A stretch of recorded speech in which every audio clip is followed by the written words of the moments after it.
से नारद मुनि बड़े ही तपस्वी और ज्ञानी ऋषि हुए, जिनके ज्ञान और तप की माता पार्वती भी प्रशंसक थी। तभी एक दिन माता पार्वती श्री शिव से नारद मुनि के ज्ञान की तारीफ करने लगी। शिव ने पार्वती जी को बताया कि नारद बड़े ही ज्ञानी हैं, लेकिन किसी भी चीज का अहंकार अच्छा नहीं होता है। एक बार नारद को इसी अहंकार के कारण बंदर बनना पड़ा था।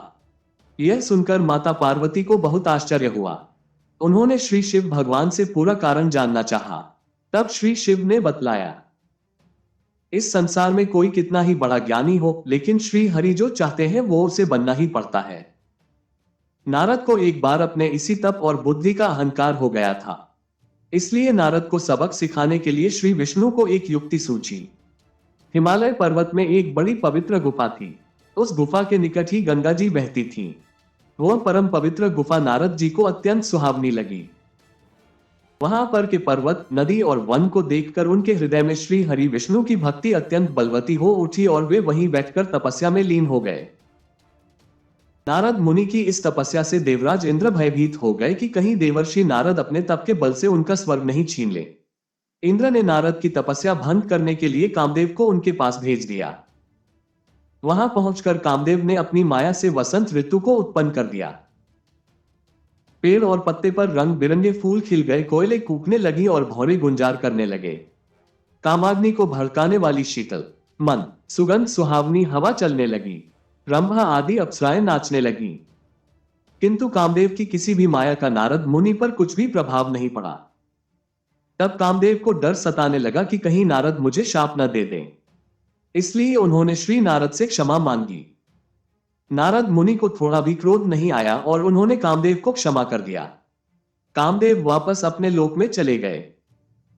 कामदेव के चले जाने पर नारद मुनि के मन में अहंकार हो गया कि मैंने कामदेव को जीत लिया।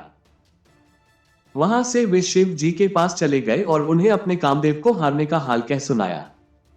भगवान शिव समझ गए कि नारद को अहंकार हो गया है। शंकर जी ने सोचा कि यदि इनके अहंकार की बात विष्णु जी जान गए तो नारद के लिए अच्छा नहीं होगा। इसलिए उन्होंने नारद से कहा कि तुमने जो बात मुझे बताई है उसे श्री हरि को मत बताना। नारद जी को शिव जी की यह बात अच्छी नहीं लगी। उन्होंने सोचा कि आज तो मैंने कामदेव को हराया है और यह भी किसी को नहीं बताऊं। नारद जी क्षीरसागर पहुंचे गए और शिव जी के मना करने के बाद भी सारी कथा उन्हें सुना दी। भगवान विष्णु समझ गए कि आज तो नारद को अहंकार घमंड ने घेर लिया है। अपने भक्त के अहंकार को वे सह नहीं पाते, इसलिए उन्होंने अपने मन में सोचा कि मैं ऐसा उपाय करूंगा कि नारद का घमंड भी दूर हो जाए और मेरी लीला भी चलती रहे। नारद जी जब श्री विष्णु से विदा होकर चले तो उनका अभिमान और भी बढ़ गया। इधर श्री हरि ने अपनी माया से नारद जी के रास्ते में एक बड़े ही सुंदर नगर को बना दिया। उस नगर में शीलनिधि नाम का वैभवशाली राजा रहता था। उस राजा की विश्व मोहिनी नाम की बहुत ही सुंदर बेटी थी, जिसके रूप को देखकर लक्ष्मी भी मोहित हो जाए। विश्व मोहिनी स्वयंवर करना चाहती थी, इसलिए कई राजा उस नगर में आए हुए थे। नारद जी उस नगर के राजा के यहां पहुंचे तो राजा ने उनका पूजन करके उन्हें आसन पर बैठाया। फिर उनसे अपनी कन्या की हस्तरेखा देखकर उसके गुण दोष बताने के लिए कहा। उस कन्या के रूप को देखकर नारद मुनि वैराग्य भूल गए और उसे देखते ही रह गए। उस कन्या की हस्तरेखा बता रही थी कि उसके साथ जो विवाह करेगा वह अमर हो जाएगा, उसे संसार में कोई भी जीत नहीं सकेगा और संसार के समस्त जीव उसकी सेवा करेंगे। यह बात नारद मुनि ने राजा को नहीं बताई और राजा को उन्होंने अपनी ओर से बनाकर कुछ और अच्छी बातें कह दी। अब नारद जी ने सोचा कि कुछ ऐसा उपाय करना चाहिए कि यह कन्या मुझसे ही विवाह करे। ऐसा सोचकर नारद जी ने श्री हरि को याद किया और भगवान विष्णु उनके सामने प्रकट हो गए। नारद जी ने उन्हें सारी बात बताई और कहने लगे, हे नाथ, आप मुझे अपना सुंदर रूप दे दो ताकि मैं उस कन्या से विवाह कर सकूं।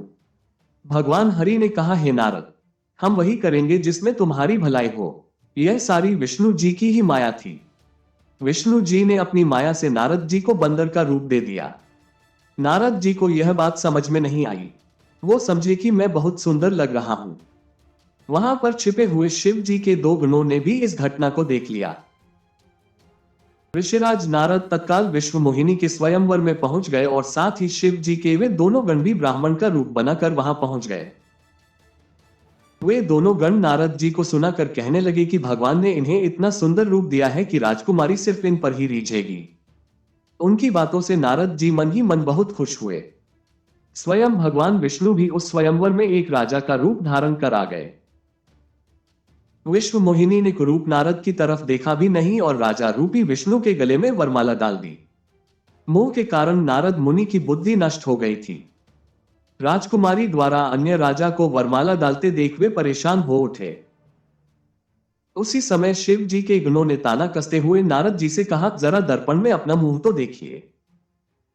मुनि ने जल में झांककर अपना मुंह देखा और अपनी कुरूपता देखकर गुस्सा हो उठे। गुस्से में आकर उन्होंने शिव जी के उन दोनों गणों को राक्षस हो जाने का शाप दे दिया। उन दोनों को शाप देने के बाद जब मुनि ने एक बार फिर से जल में अपना मुंह देखा तो उन्हें अपना असली रूप फिर से मिल चुका था। नारद जी को अपना असली रूप वापस मिल गया था। लेकिन भगवान विष्णु पर उन्हें बहुत गुस्सा आ रहा था, क्योंकि विष्णु के कारण ही उनकी बहुत ही हंसी हुई थी। वे उसी समय विष्णु जी से मिलने के लिए चल पड़े। रास्ते में ही उनकी मुलाकात विष्णु जी, जिनके साथ लक्ष्मी जी और विश्व मोहिनी भी थीं, से हो गई। उन्हें देखते ही नारद जी ने कहा, आप दूसरों की खुशियां देख ही नहीं सकते। आपके भीतर तो ईर्ष्या और कपट ही भरा हुआ है। समुद्र मंथन के समय आपने श्री शिव को बावला बनाकर विष और राक्षसों को मदिरा पिला दिया और स्वयं लक्ष्मी जी और कौस्तुभ मणि को ले लिया। आप बड़े धोखेबाज और मतलबी हो, हमेशा कपट का व्यवहार करते हो। हमारे साथ जो किया है उसका फल जरूर पाओगे। आपने मनुष्य रूप धारण करके विश्व मोहिनी को प्राप्त किया है, इसलिए मैं आपको शाप देता हूं कि आपको मनुष्य जन्म लेना पड़ेगा। आपने हमें स्त्री से दूर किया है, इसलिए आपको भी स्त्री से दूरी का दुख सहना पड़ेगा, और आपने मुझको बंदर का रूप दिया, इसलिए आपको बंदरों से ही मदद लेना पड़े। नारद के शाप को श्री विष्णु ने पूरी तरह स्वीकार कर लिया और उन पर से अपनी माया को हटा लिया। माया के हट जाने से अपने द्वारा दिए शाप को याद करके नारद जी को बहुत दुख हुआ, किंतु दिया गया शाप वापस नहीं हो सकता था। इसीलिए श्री विष्णु को श्री राम के रूप में मनुष्य बनकर अवतरित होना पड़ा।